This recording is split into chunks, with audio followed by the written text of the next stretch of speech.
Hi, it's John and Mike here from brew-dudes.com, and today we're doing more beer tasting, but this isn't the beer that we brewed. It's actually a different beer that Mike would like to tell you more about. Mike, go ahead.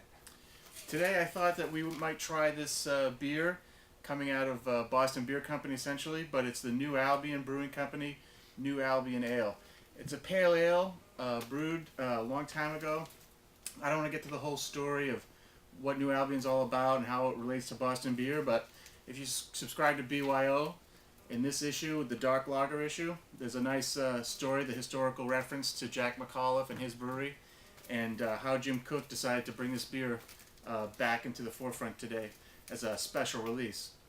But I thought it'd be interesting to taste this beer because, one, we wanted to kind of go through our tasting process with beer, and the other thing is that this beer is actually a smash beer. We've talked a little bit about smash brewing, which stands for single malt and single hop.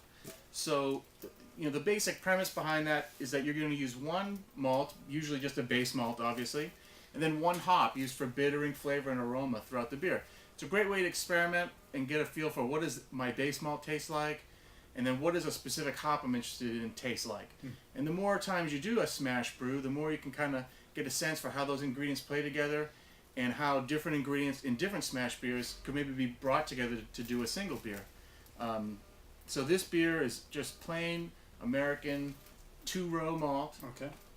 and then it's Cascade hops is the featured hop. So your classic Cascade C hop, citrus, grapefruit, those types of flavors and aroma. And the way Jack McAuliffe had brewed it is he basically did a bittering charge, and then there's a 30-minute edition, and I think a 15-minute edition, but the same amount of alpha acid, if you want to look at it that way, or Each time, IBUs yeah. at each edition. So he referred to it as a third, and a third. So All right. the beer's fairly clear. It's really effervescent. We're using my Sam Adams special beer glasses for this. I don't know why. So what do you think you taste on that right away? Well, clearly the hop is forward. And it lingers a lot in the aftertaste. But it's fairly basic. It's not a lot, there's not a lot of complexity to it. I don't really taste any of the cerealness of the base malt at all. It sort of just has a very plain backdrop, and then it's just lots of Cascade hops to me. That's what I taste. To me, the reason why I really wanted to taste this is because I haven't heard a lot about people tasting it yet. But when I taste this, it just tastes like beer to me. Okay. It's just straight up beer.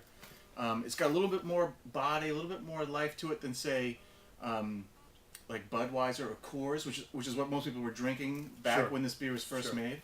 But I think the one thing that's really striking to me is I've used Cascade hops before, and really felt like I've gotten more of that grapefruit pininess out of it. I don't really sense any grapefruit in this beer at all.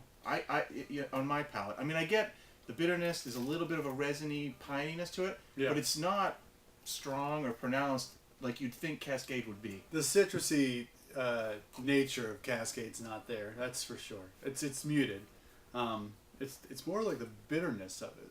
I think that might Yeah. be because of maybe what we taste now normally. I guess is there's a lot of Cascades they're dry hopped, or it's like Yeah. at the end of the boil. Where this seems to be a lot at the boil, the first like bittering stage, and then maybe somewhere for that flavoring stage. That's what I'm getting mostly. If I were to kind of compare it to other beers that I've made that don't have like a dry hopping addition, it's really kind of forward into that sort of early in the boil stage of hopping.